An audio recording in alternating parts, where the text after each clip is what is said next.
Hi, how are you? Today I thought of giving you a little advice, and we're gonna see if you like it. Keep your standards high. You shouldn't settle for a person who gives you less than what you need and what you want.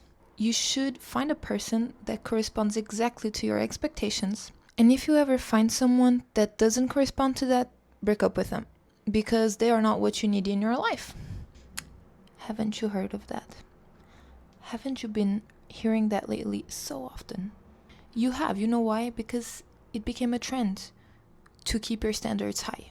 But what does that even mean? Keeping your standards high is only a reminder that you should settle for a partner who is worthy of you and your time. Someone who is willing to do everything in their power so that you are happy and satisfied. But I think it goes deeper than that. Keeping your standards high has become an iconic sentence for content creators who share every time their partner does something that a regular partner couldn't or wouldn't do. And of course, the listener should be the master of their decisions and they shouldn't be influenced by what the people on the internet say, but don't we call them influencers? We call them that way for a reason. We have influencers influencing us nowadays on whether or not to accept a type of behavior. Even if we are completely different people and maybe I wouldn't accept something, you would. And that's completely fine. Because my decisions and what I settle for shouldn't be the same as yours, because we have different life goals, we have different values, and we are different people. And of course, all of this is very debatable, but we can be influenced even unconsciously. So suddenly you start growing a grudge against your partner because they never did something that you wanted them to do, but you also never told them. And why? Because standards should be high. They should know without you needing to tell them. And how do they say it? If he wanted to, he would, right? We started comparing our relationship to one single action of one influencer that we saw online. We also don't know if that's actually their norm or if that's something that was so out of the ordinary that they decided to record and share it. We don't know it, yet we just assume it's the ordinary life for those people. And suddenly, your partner starts to do the same with you. And suddenly, you live in a very tense environment because you just don't know what to do anymore so that you feel worthy of your partner's time. But on the other hand, we also resent them for not knowing what to do so that they are worthy of us and our time. It's kind of a vicious circle. But I'll just stop you guys for a minute and ask you one question. If you want someone to respect your high standards, are you worthy of having a high standard respecting partner? Are you a high standard? Of course, you shouldn't accept the first bum that appears that is toxic and treats you horribly. But before you start setting standards high for other people, why don't you do an introspection work of how you behave and if you are worthy of someone else's time? Relationships are hardly comparable. And when you try to compare yourself with a 15-second video of a couple you don't even know personally, that's even less comparable. Because again, what if that was just the only good action their partner did that month and they decided to share it with you? You never know if that's actually their ordinary life or if that's an exception to the reality and that's why they decide to share it with you.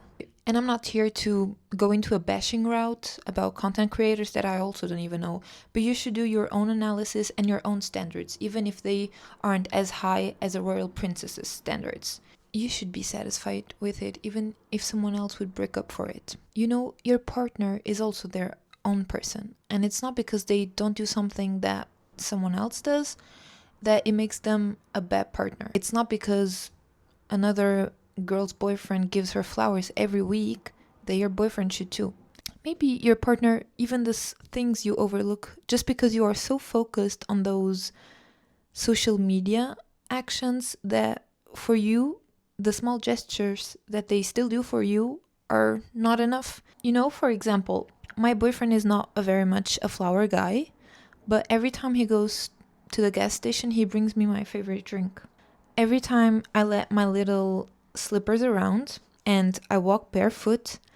When I get out of the room I was just in, my slippers are in front of the door because he just noticed that I forgot them and he puts them close to me so I get to wear them again.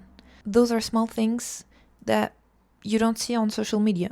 They aren't very glamorous or romanticized. On social media, you see a boyfriend that pays for your trip, that pays for your dinner. But don't forget that your boyfriend is also a person who wins his money, yes, but needs to pay his things too. And it's not because he can't afford to pay you dinner every single weekend that you should break up with him. Because if you change it around, could you afford to pay him dinner every weekend? You can't be too rough on someone if you also wouldn't be able to meet those standards. Here we're gonna have to talk a little bit about gender roles because that keep your standards high sentence is often linked to keep your standards high about men. So men should pay for dinner, should spoil you rotten with gifts, they should be a provider. But what do you offer? Nowadays women can also pay for dinner, but that will make men look weak. Nowadays, if I cook, I will be seen as doomed by a lifetime of servitude. But if my man cooks, he's gonna be seen as a weak man that cooks for his woman. So this creates a lot of contradiction. Where do we lie? We want high standards for men that align with actions that men used to do long before, but we also don't want to do things that the past women did. Of course, I'm not here saying that because he pays for dinner, you should cook. I'm here saying that you should find a balance between what you provide and what you want, and what your partner provides and what they want. Everything is personal, so every standard is personal. I'm just giving the example that we want men to respect older actions when women don't want to respect older actions themselves. I'm also not saying that you should also just do what your gender is assigned to do by what society says, but then you shouldn't expect the same society associated acts to come from your partner if that's not what they genuinely want to do. You should find a middle point where your standards align with what the person genuinely is, and you should also provide things that you genuinely like. And because we don't see that very often on the internet, we're gonna think it's the wrong way. But at the end, there's no wrong or right way in life. There's just ways. Anyways, I'm not saying standards are bad.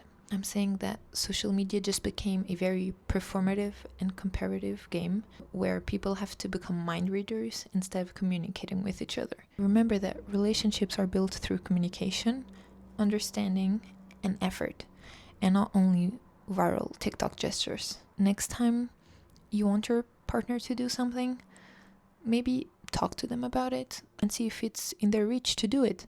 And if not, see if it's something that it's really that valuable for you, or if it's something that you can just build your relationship around, and maybe find a different gesture that you would also like and that is in your partner's reach. I hope you liked my advice on this.